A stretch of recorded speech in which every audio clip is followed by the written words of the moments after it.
রাধে রাধে বন্ধুরা। তো বন্ধুরা, আজকের দিনটা একটুখানি দেরি করেই শুরু করছি। আর বাচ্চাদের এই থ্যাঙ্কস গিভিং উপলক্ষে ছুটি, তো ওই জন্যে ঘুম থেকেও দেরি করে ওঠা হচ্ছে, সংসারের কাজও দেরি করে শুরু হচ্ছে। এমনি পুজো টুজো সব দেওয়া হয়ে গেছে। তো এবার দুপুরবেলার জন্য রান্না করতে যাব। এখনও রান্নার ব্যবস্থা করিনি, কি কি রান্না করব না করব।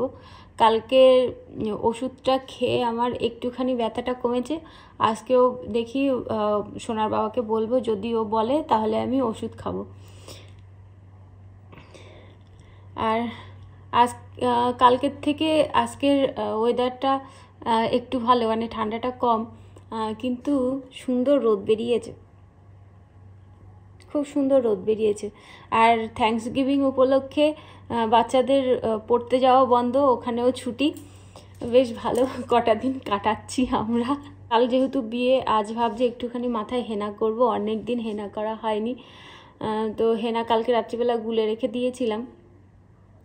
তো রান্না বসানোর আগেই ভাবছি হেনাটা করে নেব, তাহলে এদিকে রান্নাও করা হয়ে যাবে, আমার হেনাটাও শুকিয়ে যাবে।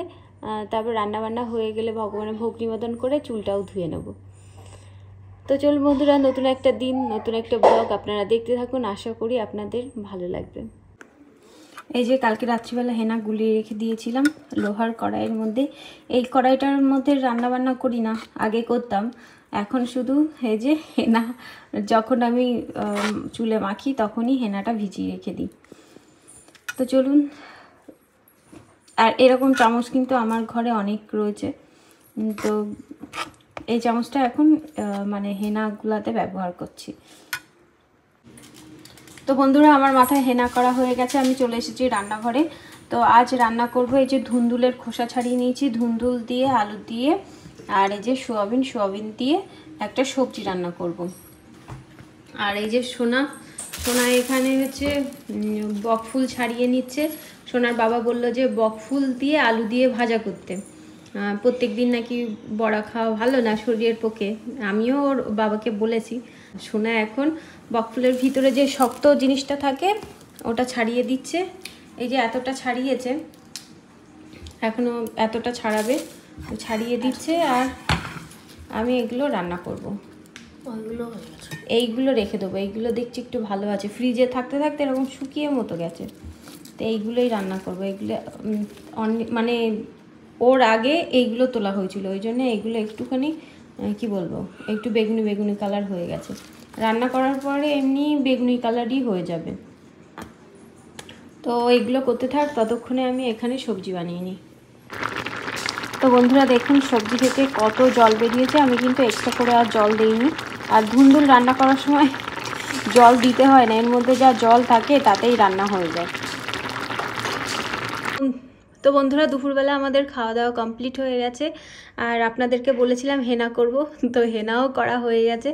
হেনা টেনা করে মানে বাচ্চাদেরকে খেতে টেতে দিয়ে আমি চুল টুল ধুয়ে নিয়েছি। তারপরে সবার খাওয়া দাওয়া হয়ে গেছে, থালা বাসন মাজা হয়ে গেছে, রান্নাঘরও পরিষ্কার করা হয়ে গেছে, ঘর ঝাড় দিয়ে দিয়েছি বিকালবেলা। এখন মনে হচ্ছে এক নিমিষেই কথাগুলো বলে ফেললাম একদমই। এখন আমি যাচ্ছি একটুখানি মার্কেটে।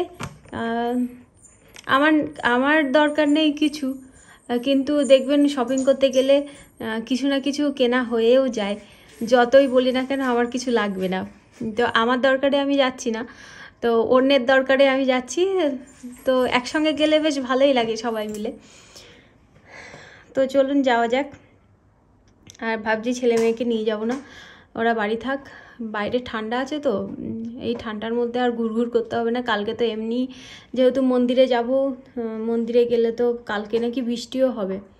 এবার বাইরেও তো ঘুরে ঘুরে বেড়াবে বাচ্চারা, তো ওই জন্য ভাবছি যে আজকে থাক। আমার মেয়ে বলছে আমাকে নাকি যেতে দেবে না ঘর থেকে। দেখুন পুরো লাল হয়ে গেছে, টকটক করছে চুলগুলো। আমি না, আমাকে একদিন কমেন্ট করেছিল যে তোমাকে তো হেনা করতে দেখি না, তা তোমার চুল লাল কেন? আমি হেনা করি, আমি মাঝে মাঝে হেনা করি, আপনাদের সঙ্গে মাঝে মাঝে শেয়ার করি যে আমি হেনা করছি। তো ওই জন্যই আমার চুলগুলো লাল। আমি রাতে দেখছি তোমার চুল লাল হয়ে গেছে। তো বন্ধুরা চলুন, চুল মনে হচ্ছে না আজ শুকাবে, তো এইভাবেই খোলা রেখে দেবো। আর আমার কি আর বলবো, ঘাড় যন্ত্রণা করেই যাচ্ছে। এই হাত দিয়ে সকালবেলা কিছু ভারী কিছু মনে হয় তুলছিলাম, কি ব্যথা করছে এই হাত, পুরো এই হাতের এইটাও ব্যথা করছে। এই যে মানে এই কাঁধ দিয়ে, হাত দিয়ে, পিঠের এক পাশ দিয়ে কি যে ব্যথা। যতদিন ব্যথা থাকবে আপনাদের হয়তো বলতে থাকবো ব্যথা ব্যথা ব্যথা। এই হাতের থেকে না ব্যথার জন্য এই হাতটা বেশি গরম। আমার হাতটা ঠান্ডা। বাইরের দেখুন কি সুন্দর পরিবেশ। এখনো 5টা বাজেনি, সন্ধে হব হব করছে, আকাশে মেঘ, কালকে বৃষ্টি হবে। চলো চলো চলো। এখানে অনেক ছোট ছোট ক্রিসমাস ট্রি বিক্রি হচ্ছে। আর এই যে আমার মা।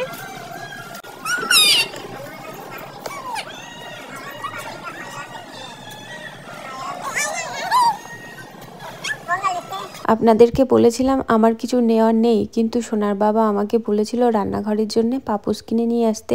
তো সেটাই এখন দেখছি, এখানে রান্নাঘর আর পাপোশ দুটোই ছিল, তো সেখান থেকে একটা নিয়ে নিয়েছি। আর আমরা দেখুন শপিং করে বাড়িই চলে এসেছি, এখন গাড়ি থেকে বের হচ্ছি। সোনার বাবা ডিউটিতে চলে গেছে, আর কি কি শপিং করেছি সেটাও আপনাদের সঙ্গে শেয়ার করব। হ্যাঁ, বাবাকে আদর করি। বাবাকে আদর করুনি? না। কেন করুনি? মা ফুলটা থাকেছে কেন? ফুলটা থাকবে। ইউ আর কার। হ্যাঁ ইউ চলো কার। চলো। নতুন গাড়ি পেয়েছি। বাবা বাবা কোথায় গেছিলে? বন্ধুরা গেছিলাম শপিং করতে, আপনাদেরকে বলেছিলাম যে আমার কিছু নেওয়ার নেই, আমি কিছুই শপিং করব না। শপিং করতে গেছি আর কিছু নেব না, তা কখনো হয়? দরকারি জিনিসই নিয়ে এসেছি।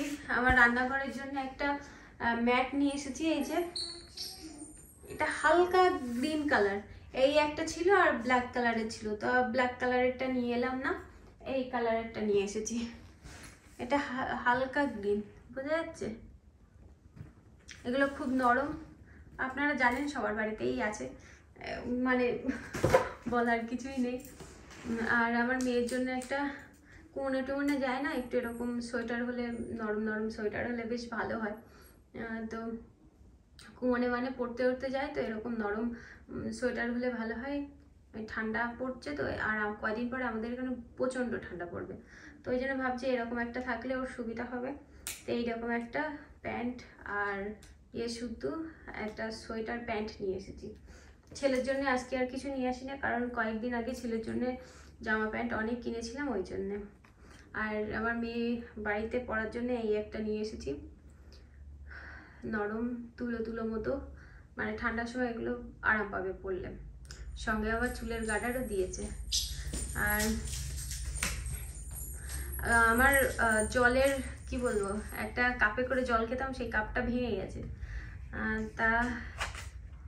তো আমি এই একটা গ্লাস নিয়ে এসেছি, কিন্তু এই গ্লাসটা বেশ ভালো।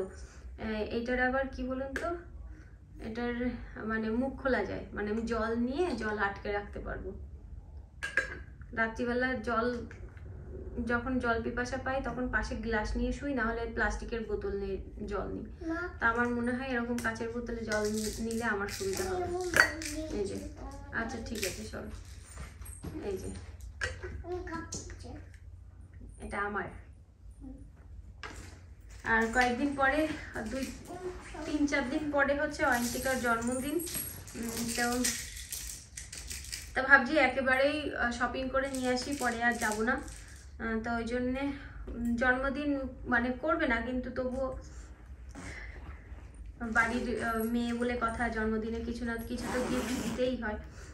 তো ওই জন্যে ওর জন্মদিনে সঙ্গে ছর্দি গেছিলো, তো ছর্দিই পছন্দ করেছে। তো ছর্দিকে বলেছিলাম যে অয়ন্তিকার জন্য কি নেব দেখো, তো ছর্দি এই সোয়েটারটা পছন্দ করেছে, এই যে। তাই বলছিলাম এখন থাক, যেদিন জন্মদিন সেদিনই অয়ন্তিকাকে দেবো। অয়ন্তিকা তো আমাদের সঙ্গে যায়নি, তাহলে যেদিন জন্মদিন সেদিন দিলে অয়ন্তিকা খুশি হয়ে যাবে। তো ওই জন্য আমি সঙ্গে করে নিয়ে এসেছি। 2-3 দিন পরে, যখন 2-3 দিন না 4-5 দিন হবে হয়, যাই হোক, তো তখন এটা ওকে দেবো। আর ভিতরে ভালো মানে নরম নরম আছে, ভালো না? আর আমি আমার জন্য একটা ব্যাগ নিয়ে এসেছি। হ্যাঁ, সবসময় ব্যবহার করার জন্য। আমার ব্যাগের ছাল চামড়া উঠে গেছে। এই যে আমার জন্য এই ব্যাগটা। ব্যাগ ছিঁড়ে গেছে। ব্যাগ ছিঁড়ে গেছে তো জানি তো। এই যে এই ব্যাগটা নিয়ে এসেছি। কেমন লাগছে? হ্যাঁ, কেমন লাগছে অবশ্যই জানাবেন। আর কিছুই নিয়ে আসিনি। এই হচ্ছে আজকের শপিং।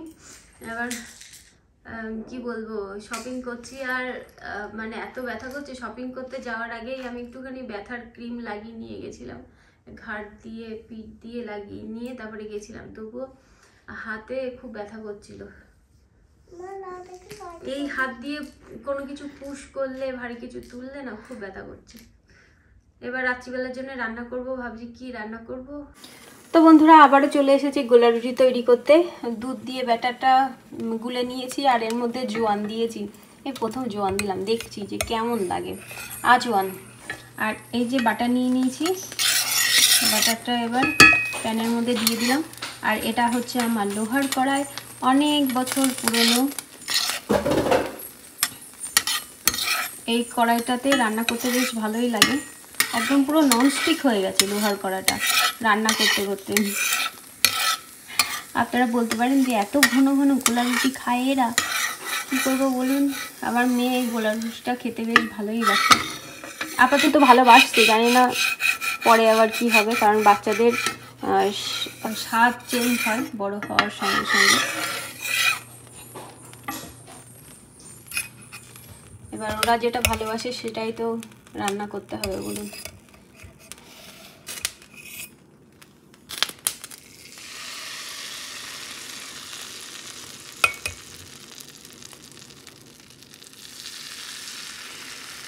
প্যানটা একটু গরম হতে হতো।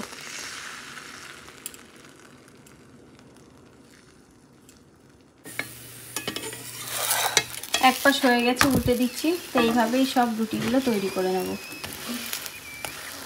একটুখানি চেপে চেপে করলে না সুন্দর নর্মাল রুটির মতো ফুলে যায়।